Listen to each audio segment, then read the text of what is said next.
Okay na? So ito mga kamoto, pakita ko sa inyo kung ano sira nito mga kamoto. Ito yung bearing. Ayan, puro bearing natin pa rito. Sabi ko, ayan o, di ba? O puro putik na yan. Ngayon papalitan na natin ng mga bearing to. Bago namin kinalas, bago namin kakalasin to, piniliwanag namin sa may-ari kung pagkano gagastusin mga kamoto, no? So yan kasi ito, palit lahat ng bearing ito.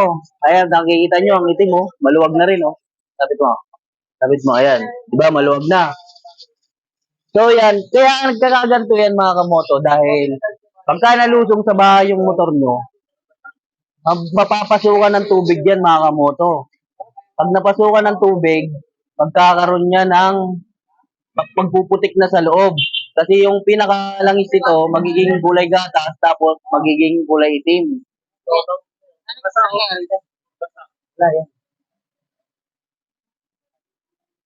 Kung mapapansin nyo yung gearings niya, ayan yung mapapansin nyo yung gearing, puro kalawang na sa loob. So hindi napansin ni Bossy, ngayon lang kasi umaalog na yung pinakagulong niya, no? Ito yung gulong. Umaalog na. Ayan, di ba? So pati ito, palitan na rin. Oh, ayan. Hindi napapansin ni Bossing yan, no? Hindi napapansin. So si Bossing naman, okay naman to. Ito yung step na customer natin na matagal na. Yan, kung mapapansin nyo. Hindi kagaya nung naging customer natin na pinabaklas yung motor, sinako. So ito kay Bossing, papapalitan lahat. Ipin nyo na. Oh. Yan, mapapansin nyo mga kamoto, no? Lahat to tatanggalin namin para mapalitan, malinisan na maayos. So yan. Pati rito sa kabila. Ito, lapit ka rito. So ito yung pump belt. Dito galing yan sa amin. Original yan. Ayan. Oh. Diba? So ito. Kaya papalitan natin ng gear oil. Pagka nalinis. Lahat na yan. So pinaliwanag ko na kay Bossing kung magkano estimated nito motor na to. Pero sabi niya okay lang. Original ilagay. Para pang matagalan na. So, yan. Sasabihin ko sa inyo ulit kung ano motor to. Tip. Mahal na pyesa nito. Di ba?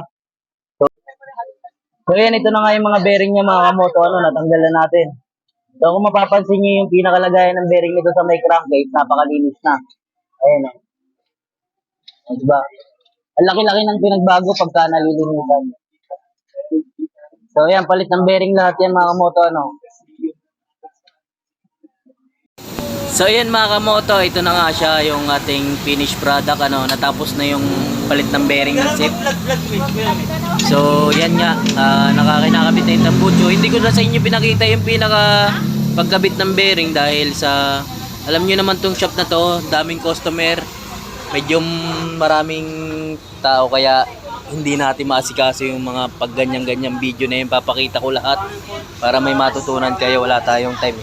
Pero pagka wala namang customer, mapapakita ko sa inyo kung anong ginagawa para natututo kayo mga kamoto. So yan nga mga kamoto, maraming salamat sa panonood nyo. Huwag nyo kakalimutan like, share, follow yung Facebook page natin. Pati sa YouTube meron na rin tayo. So yan mga kamoto, maraming salamat. Magandang umaga sa inyong lahat.